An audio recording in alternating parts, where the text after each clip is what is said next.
முறுக்கு அவல் பொரி அஞ்சரைப்பட்டி அம்மா கைமணம் நேயர்களுக்கு கீதா மாமியின் அன்பான வணக்கம். எல்லாரும் இன்னைக்கு என்ன செய்ய போறோம் எதிர்பார்த்துருக்கீங்களா? உங்களுக்காக இன்னைக்கு நான் வந்து கொண்டக்கடலை மாங்காய் இஞ்சி போட்டு மண்டி செய்ய போறேன். இதுக்கு தேவையான பொருட்களை என்னன்னு இப்ப பார்க்கலாம். கொண்டக்கடலை வேக வைத்தது, மாங்காய் இஞ்சி, சின்ன வெங்காயம், கடுகு, குடமிளகாய், பச்சை மிளகாய், வெந்தயம், பூண்டு, எண்ணெய், கருவேப்பிலை, உப்பு, காய்ந்த மிளகாய், புளி கரைசல். இப்போ எப்படி செய்யறதுன்னு உங்களுக்கு சொல்லித்தரேன். ஃபர்ஸ்ட் நம்ம ஸ்டவ் ஆன் பண்ணிட்டு அதில் இந்த வானொலி நம்ம போட்டிருக்கோம். இப்போ பார்த்தீங்கன்னா மாங்காய் இஞ்சி ரொம்ப ரொம்ப உடம்புக்கு நல்லது. இதை நம்ம வந்து வெறுமையை கூட கட் பண்ணி நம்ம வந்து எலுமிச்சம்பழம் பிழிஞ்சி உப்பு போட்டு சாப்பிடலாம். தயிர் சாத்துக்கு ரொம்ப ரொம்ப நல்லது. அதே மாதிரி இப்போ வந்து கொண்டக்கடலை, இதை பார்த்தீங்கன்னா கருப்பு கொண்டக்கடலை, இதை வந்து முதல் நாள் ஊற வச்சுட்டு காலையில பல்ல தேய்ச்ச உடனே டெய்லி 4 கருப்பு கடலை எடுத்து சாப்பிட்டீங்கன்னா நல்லா மென்னு சாப்பிடணும். இப்படி சாப்பிட்டீங்கன்னா உங்களுக்கு உடம்புல எதிர்ப்பு சக்தி ரொம்ப ரொம்ப கிடைக்கும். இதை நீங்களும் பண்ணி பாருங்க. கட்டாயம் உங்களுக்கு அதனோட ரிசல்ட் என்னன்னு உங்களுக்கே புரியும். வானிலை நல்லா சுட்டுருக்கு. இதுல நம்ம வந்து 2 ஸ்பூன் எண்ணெய் விட்டுருக்கேன். இப்போ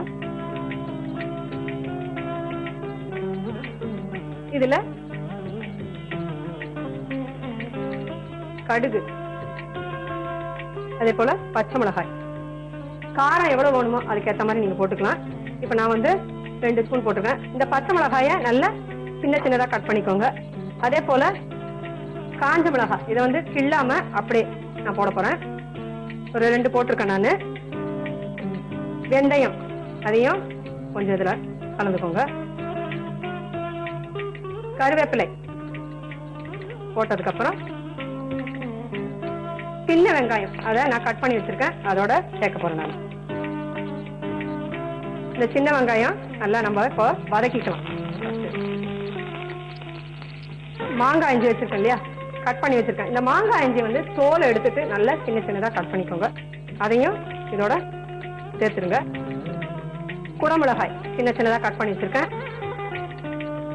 இந்த குடமிளகாயில பாத்தீங்கன்னா அதனோட விரையெல்லாம் எடுத்துட்டு நம்ம சின்ன சின்னதா கட் பண்ணி போட்டிருக்கேன். இதை நல்லா வதக்கிக்கோங்க.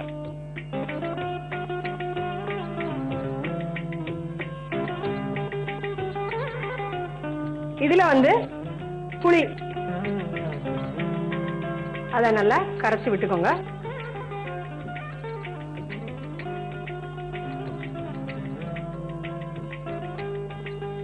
புளியோட பச்சை வாசனை மெயினா போனதுல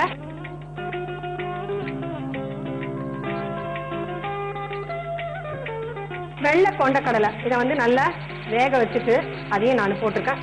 இதை வந்து முதல் நாளே நீங்க வந்து ஊற போட்டுருங்க. ஊற போட்டுட்டு இதோட நம்ம போட பண்ணிப்போம்.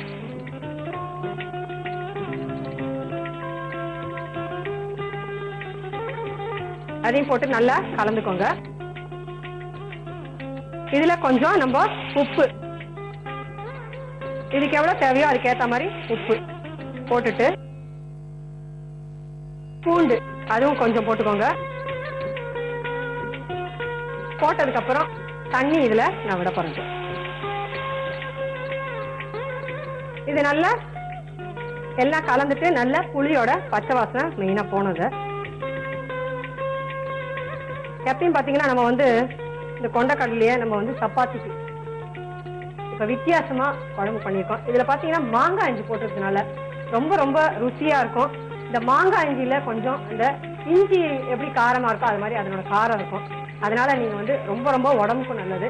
நீங்களும் இதை உங்க வீட்டுல செஞ்சு பாருங்க. இப்ப நம்ம வந்து நல்லா கொதிக்கட்டும். இது நல்லா கொஞ்சம் கொதிச்ச உடனே நம்ம வந்து ஆஃப் பண்ணிக்கலாம். இப்போ பாருங்க எப்படி நல்லா கொதிக்கிறது.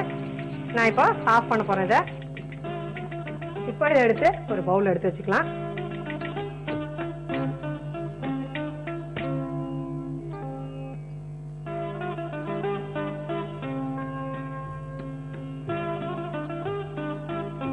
இப்ப நான் வந்து இதுக்கு மேல கொஞ்சமா கார்னிஷ் பண்ணிக்கிறேன்.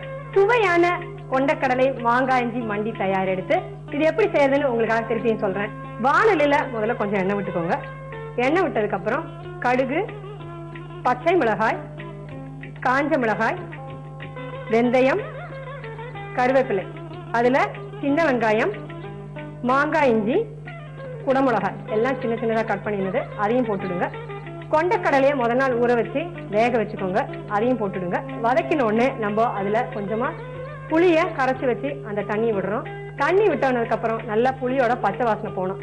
அந்த பச்சை வாசனை போறதுக்குள்ள நம்ம அதுல கொஞ்சமா உப்பையும் போட்டுட்டீங்கன்னா நல்லா கொதிக்கணும். கொதிச்சு இறங்கிடுச்சுன்னா உங்களுக்கு சுவையான மாங்காய் இஞ்சி கொண்டக்கடலை மண்டி தயாராயிடுச்சு.